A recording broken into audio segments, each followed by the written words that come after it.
vraiment ngeen xool ak ngeen lam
waruma wax parce que ñii ñooy samay kii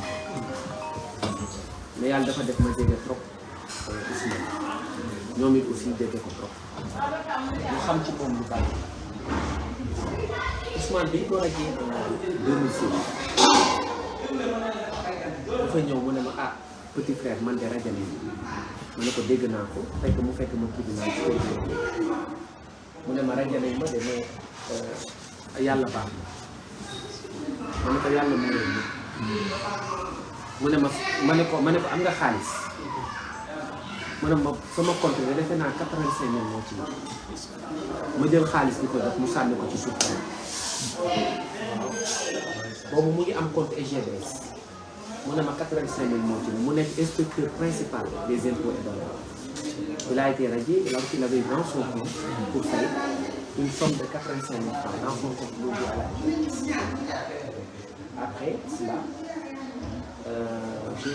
j'ai sorti de mon portefeuille de l'argent pour le lui donner, mais il a jeté l'argent au sol en disant qu'il n'en a pas besoin. J'ai essayé de le forcer à prendre ça, mais il a pris la clé des champs.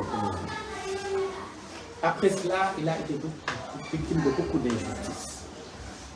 Parce que Ousmane a son style. C'est un révolutionnaire. Et puis, c'est un homme de principe. C'est un homme qui est attaché à un certain nombre de valeurs. Il faut gagner les valeurs. Il faut gagner. Il y a deux choses que Ousmane, je ne peux pas dire qu'il les aborde. Mais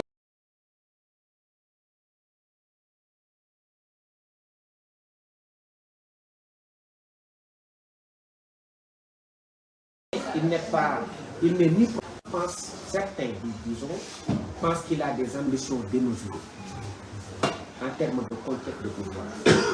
Mais pour qui connaît Ousmane Sonko, Ousmane n'est pas le profil type à vouloir par tous les moyens accéder au pouvoir.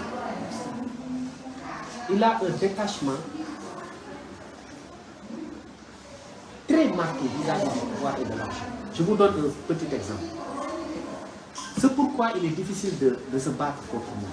C'est parce qu'il peut se battre avec des gens avec qui il ne partage pas les mêmes idéaux, mais également les mêmes passions ou les mêmes objectifs. Quand on se bat contre quelqu'un qui va accéder au pouvoir systématiquement, alors que vous êtes désintéressé par le pouvoir, il est difficile de combattre celui-là qui est désintéressé par le pouvoir. Ousmane Sonko est comme ça. dafa am ñaari yëf yoo xam ni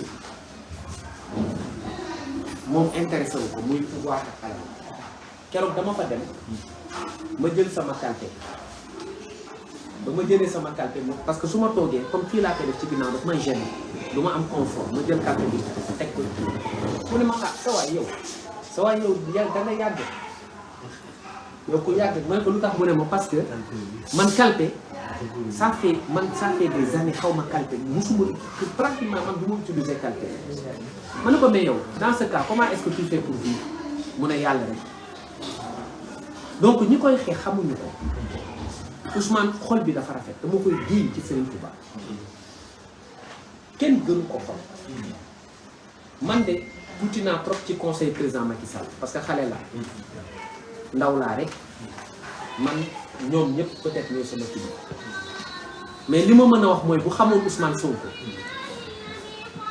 du xeex ak moom parce que Ousmane moo gën ci moom pour ñi xam Ousmane Sonko président nag bon mooy kilifa gi waaye xamul Ousmane parce que bu ko xamoon toog ak moom rek dina xam kan mooy Ousmane Sonko Ousmane Sonko ñi koy xeex xamuñu ko dañ ko sori ceux qui combattent Ousmane Sonko sont loin de lui ne le connaissent pas mais il suffit d'être en contact avec Ousmane Sonko pour savoir quel est le profil de l'homme. C'est un pardonneur, c'est quelqu'un qui a un cœur pur, qui est un homme dépouillé, un homme cash comme on dit. Et c'est ça Ousmane Sonko, détaché du pouvoir, un homme détaché de l'argent. Ceux qui pensent que Ousmane Sonko a une obsession pour le pouvoir peuvent déposer leur clip et leur clan. Parce que c'est pas ça le personnage d'Ousmane Sonko. Il a un détachement véritable vis-à-vis du pouvoir. Alors, comment se battre contre quelqu'un alors qu'il vous dit que moi, le pouvoir, l'accession à la magistrature suprême, que j'y aille ou non, ça m'est totalement égal. Il se combat, il se bat pour des principes et il se bat pour les Sénégalais qui sont eux. Et c'est important de le dire. Parce qu'il n'a pas une obsession folle pour le pouvoir. C'est pas ça le personnage d'Ousmane Sonko.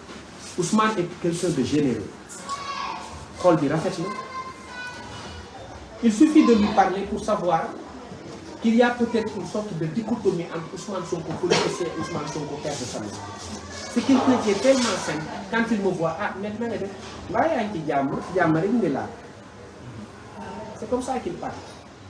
De façon à ce que vous ne pouvez même pas imaginer que c'est le même homme charismatique qui explose tous les records dans le continent africain. C'est ça le personnage d'Ousmane Sonko, un bon père de famille, quelqu'un qui tient à sa famille, qui tient à ses épouses et à ses enfants.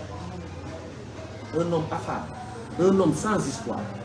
C'est ça le véritable personnage de M. Ousmane Sonko. Le charisme est inné et c'est Dieu qui donne le pouvoir. C'est ça sa philosophie. Un homme ne peut pas donner le pouvoir, un homme ne peut pas empêcher à un autre homme d'accéder au pouvoir. C'est Dieu qui donne le pouvoir. Et c'est ce à quoi lui, Ousmane Sonko, il donne. C'est ça sa philosophie. Pour ceux qui le connaissent, Ousmane Sonko n'est pas un homme. C'est la première fois que je fais un témoignage sur Ousmane Sonko, parce que je suis avec sa famille, je suis avec sa maman, qui ne l'oublions pas, est enseignante. C'est pourquoi je m'exprime en langue française. Un homme humble. Il est humble. Il écoute tout le monde. Il n'est pas têtu, contrairement à ce que l'on croit. Et il est très souvent mis en minorité. Quand il met sur la table, il dit. Et quand vous lui dites la vérité, il est réceptif. Et il vous dit que vous m'avez dit la vérité, et donc je l'accepte. J'acquiesce à ce que vous m'avez dit. Mon idée de départ était erronée. C'est ça aussi Ousmane Sonko. C'est un homme qui aime son pays. Personne ici dans ce pays n'a le monopole du patriotisme ou de l'amour pour la patrie. Même ses pourfendeurs et ses détracteurs n'aiment pas le pays plus que lui. Je suis persuadé, pour l'avoir côtoyé, pour l'avoir connu depuis à peu près une vingtaine d'années, que Ousmane Sonko est un homme qui, plus que quiconque, aime son pays. Bon, je fais un petit glissement. Ce n'est pas à l'ordre du jour. Mais je pense que ce pays a besoin de paix. Ce pays a besoin également de calme et de stabilité. Le seul message que l'on puisse envoyer à nos interlocuteurs, parce que je vois que je suis filmé depuis, c'est que même le pouvoir de cassation qu'ils ont introduit n'est pas nécessaire à mon avis. La démocratie a soufflé à partir d'hier. Un nouveau vent a soufflé. Je pense qu'il est bon qu'on accompagne ce processus pour apaiser ce pays-là. et que Dieu donne le pouvoir à celui-là qui le plus aime son pays. Et je suis persuadé que Ousmane Sonko aime son pays plus que du peuple. jërëjëf yaay boobu loolu lañ amoon lu wax ci tubaab ak ci wolof. man juste def benn témoignage comme ça bi nga waxee ci Ousmane. bon mal